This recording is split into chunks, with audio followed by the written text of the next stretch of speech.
This ABC15 Flash Briefing is sponsored by Sanderson Ford. All roads lead to Sanderson Ford.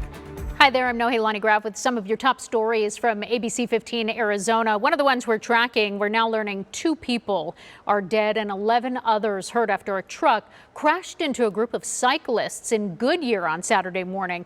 We're told a pickup truck with a trailer crashed into the group on Cotton Lane Bridge near MC85. The cyclists were riding with the West Valley Cycle Club. Investigators are still trying to figure out what caused the crash. The driver is cooperating with police. Cyclist advocate groups say this is yet another example of the dangers they face on the roads. Getting the word out there to anyone on the road, pay attention. Give cyclists 3 feet at least of space when you're passing them, and don't look down at your cell phone.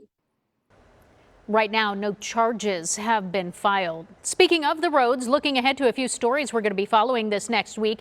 ADOT is looking for your feedback on their long-term transportation plan. They're holding a meeting to discuss their vision of the transportation system over the next 25 years. The meeting is happening at Gateway Community College in Phoenix. It starts at 7 Tuesday evening.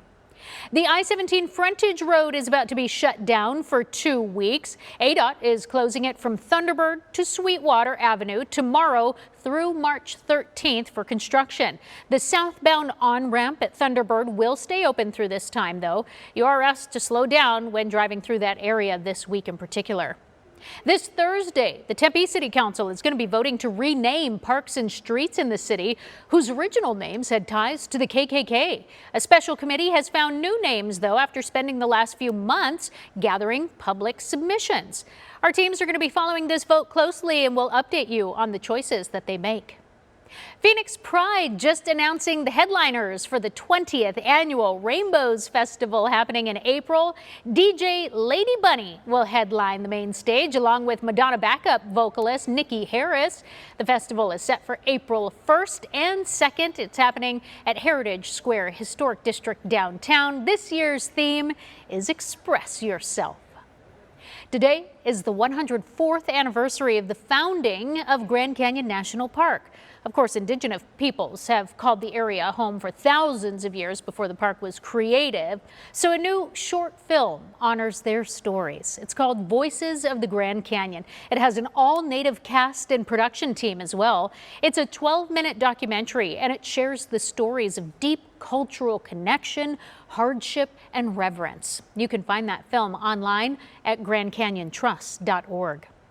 A new study shows the 4-day work week is catching on with businesses. 61 British companies took part in a program with nearly 3,000 workers converting to a 4-day week. And the results showed there was no drop in productivity or earnings, lower rates of burnout, and higher overall job satisfaction.